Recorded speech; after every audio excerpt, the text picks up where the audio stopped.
food captures hearts of tourists.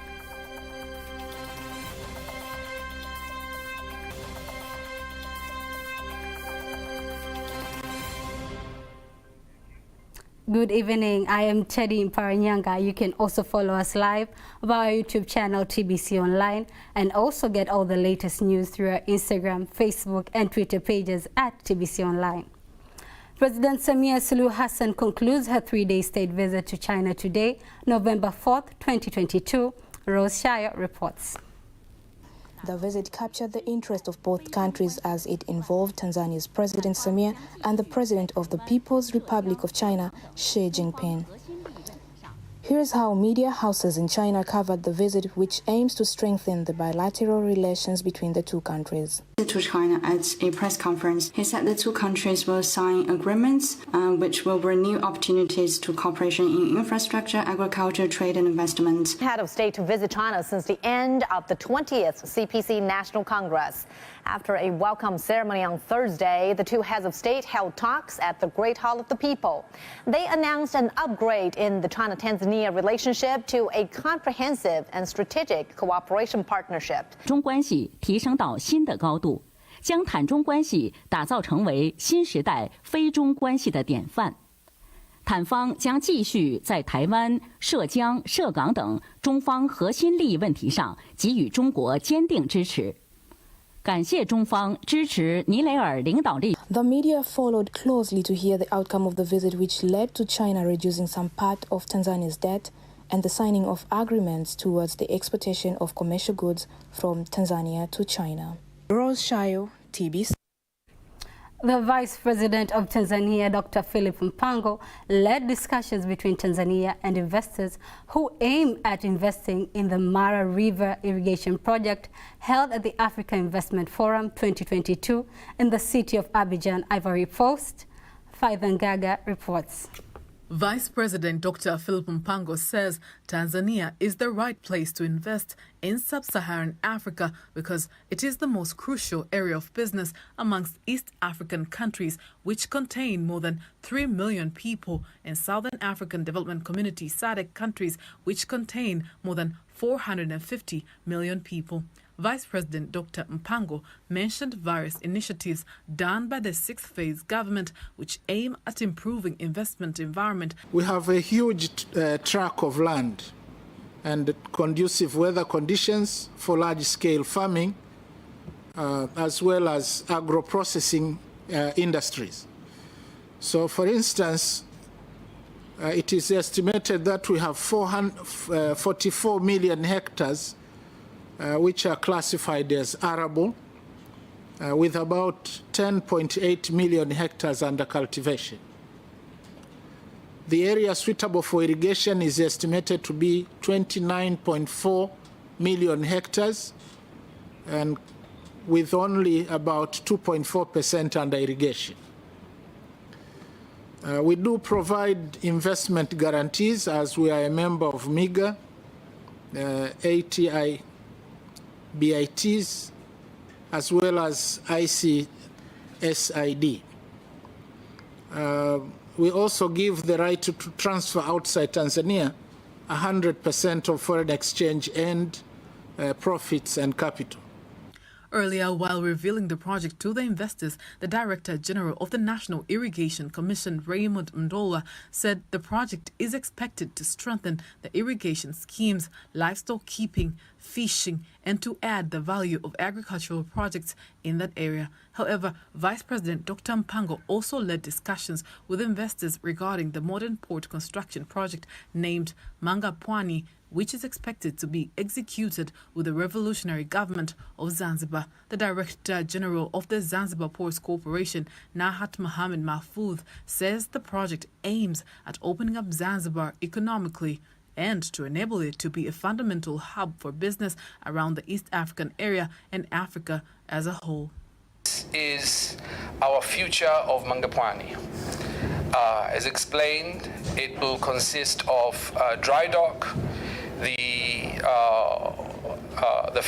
terminal for the oil and gas, which will consist of CBM and jetty infrastructure, At the back end, we'll have the tank farms. The Mangapwani project is an included project that is expected to have a dock for containers, oil and gas. Vice President Mpango is representing President Samia Suluhu Hassan at the African Development Forum 2022 held at Abidjan, Ivory Coast. Faida Ngaga, TBC. On to the next news. President of the Revolutionary Government of Zanzibar, Dr. Hussein Ali Mwinyi, met with the U.S. Deputy Secretary of Agriculture, Dr. Jewel Bronner, at Zanzibar State House today.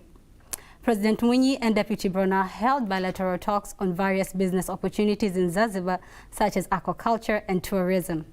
On business opportunities, Zanzibar Blue Economy Policy plans to strengthen the value chain of seaweed production and improve the people's economy, especially women.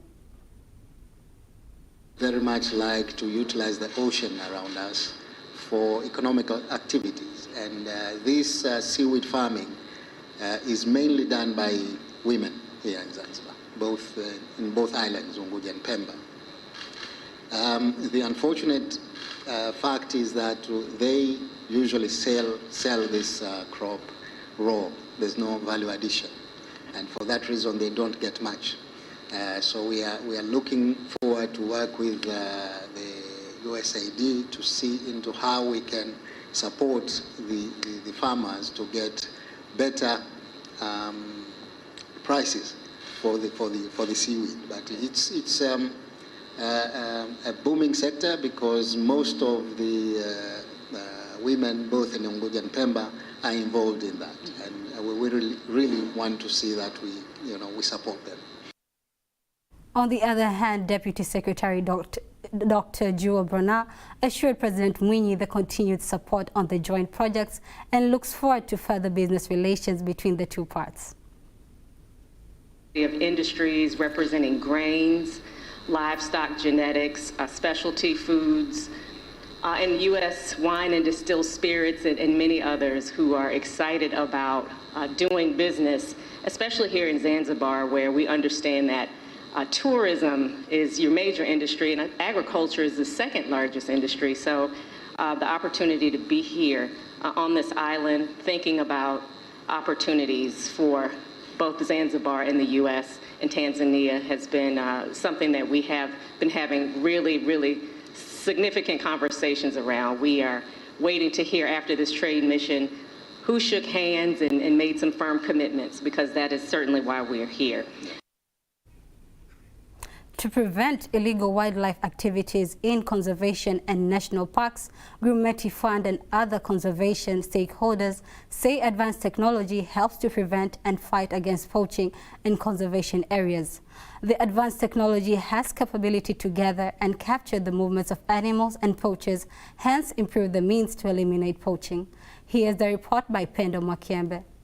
The introduction of advanced technology in wildlife has proved to help reducing poaching in the conservation sector.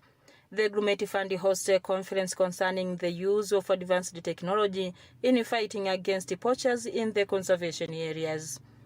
The conference includes various stakeholders from the conservation, science and technology fields from around the world.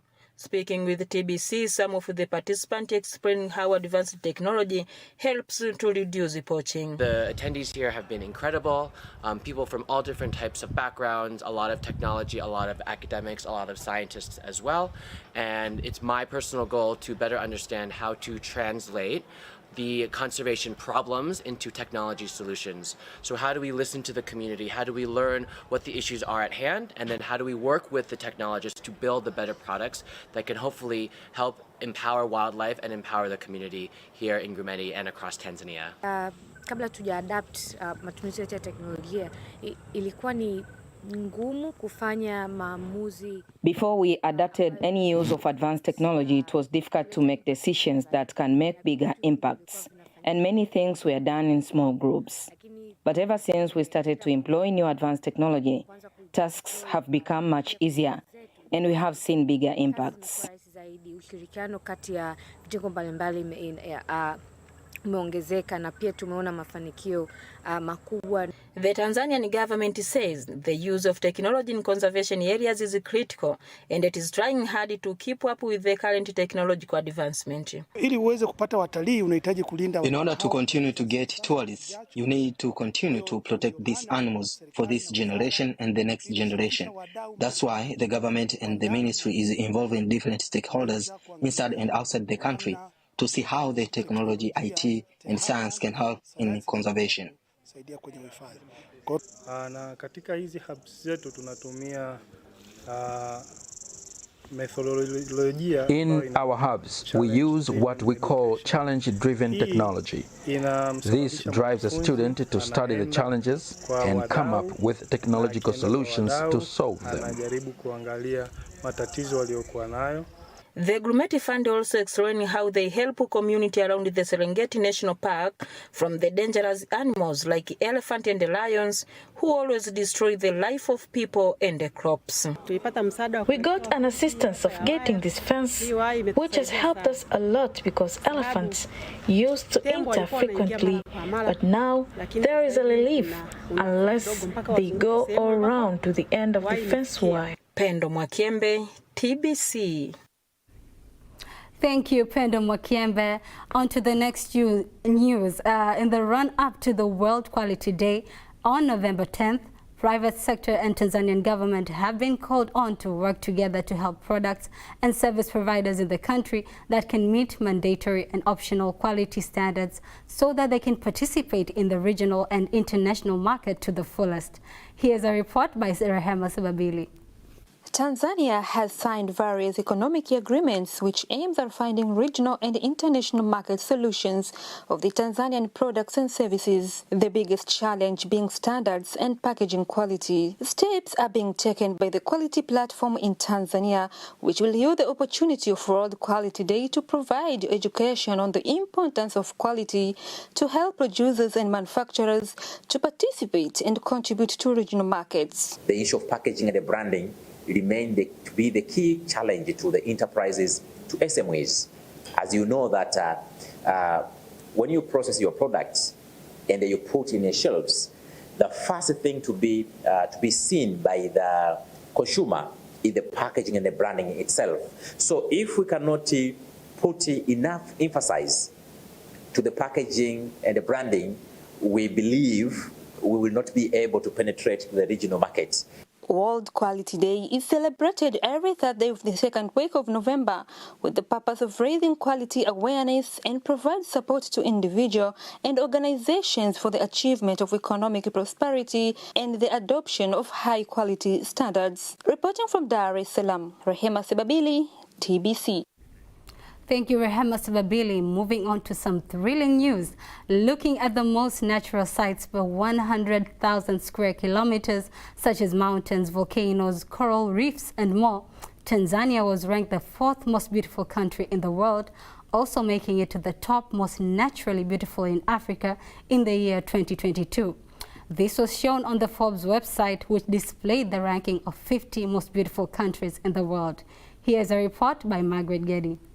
In an article written by Money.uk, Tanzania scores 6.8 out of 10, beating other 46 countries.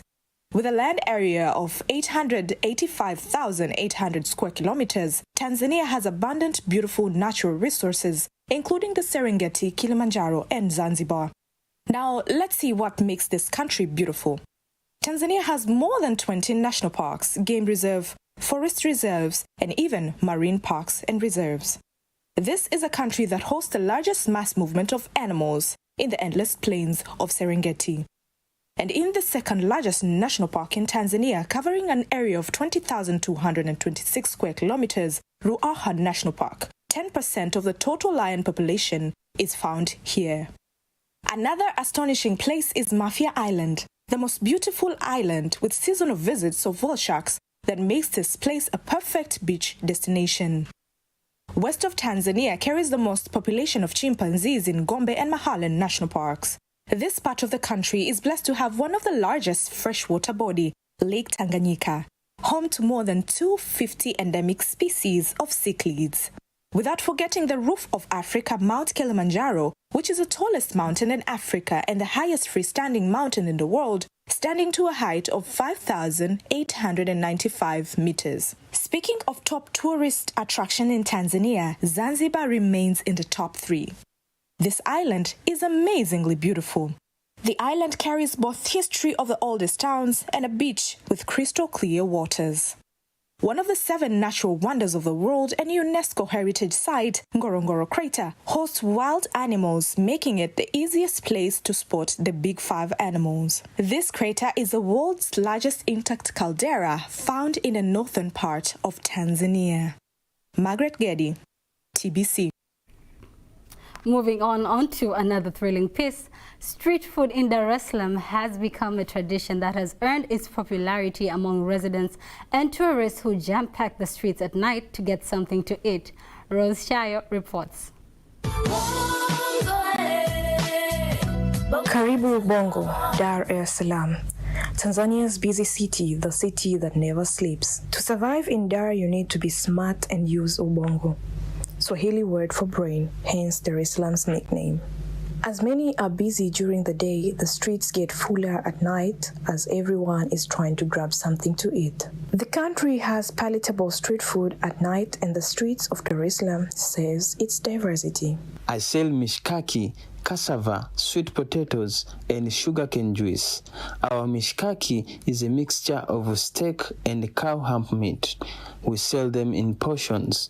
A small portion for one person with 50 sticks for 20,000. These are regular cassavas, but the way we prepare these cassavas is what makes Cocoa Beach famous. We make chutney as well to go with this. We do this to make it smooth and remove some oil as well. One cassava is 1,000 shillings. What does your chutney have? It's delicious. It has tomatoes, green peppers, garlic, carrots, and mangoes. This is the best Mogo crisp I've ever tasted. So I take lots of them back to UK from here. What other kind of foods do you like from Tanzania or from Cocoa Beach? I like muhogo. I like the plantain. Very nice plantain crisp. I'm an entrepreneur. I make crisps, and that's how I put food on the table for my children. A lot of my customers are local, but since they built these modern styles for us, customers have increased as well. There's just something special about the street foods. And the same recipe prepared at home tastes amazingly different, cooked in the streets of Dar es Salaam. Reporting from Lumumba, Rose Shayo, TBC. And that refreshing item concludes local news tonight. International news up next.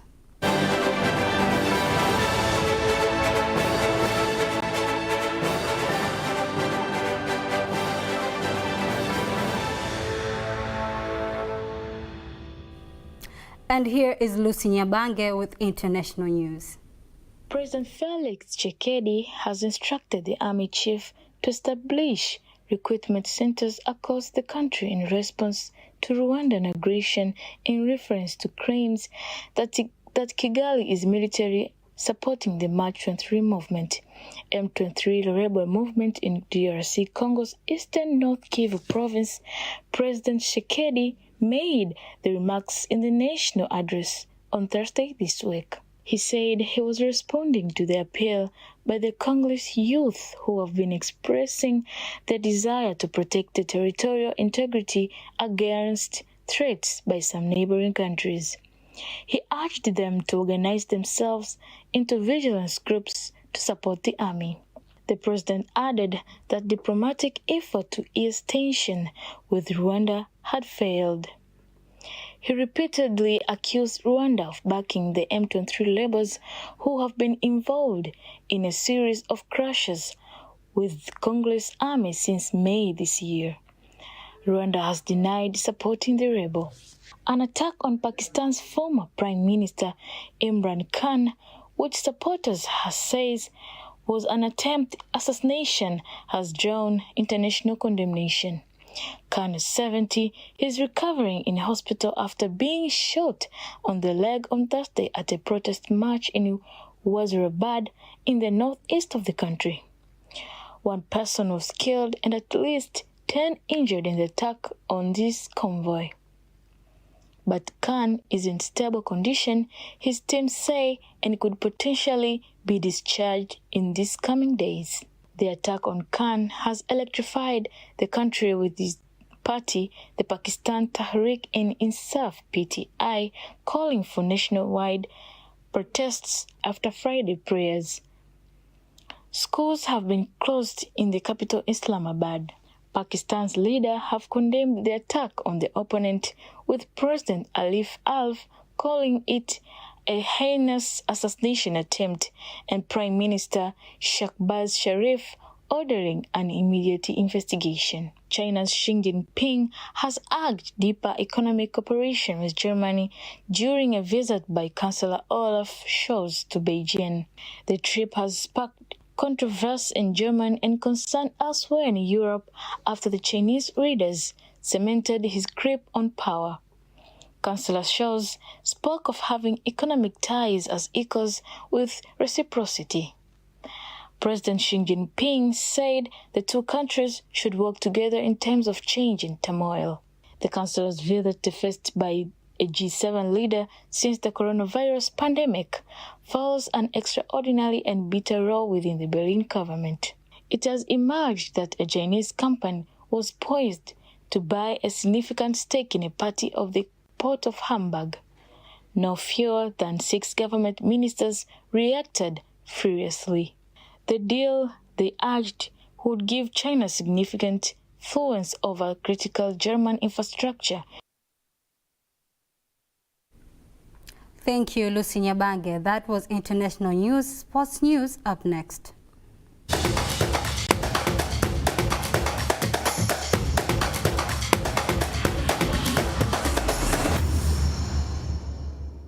Let us join Malio Cheto Njedengwa for sports news. 56 coaches have joined training so as to teach talented students who will be selected by government to join 56 special talent schools across Tanzania. The government move follows sports stakeholders and fans' complaints that most talent go unnoticed. Absolutely, I'm prepared well and I'm so happy because I'm PE teacher and I'm competent, and I hope that the skills which we acquire or we get from here, it may enable us to get a good athletes from the low level of secondary school and advance, and obviously we can develop talents there. So I'm so happy. So excited.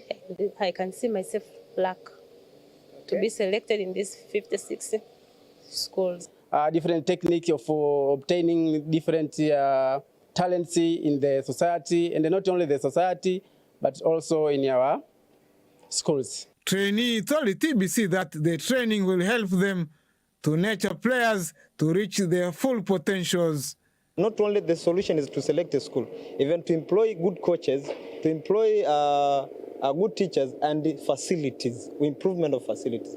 Because you can find that students, they know how to play. They are ready to play, but we don't have we don't have balls, we don't have good pitches. So how can we going to do? They have to know that they are on their right area.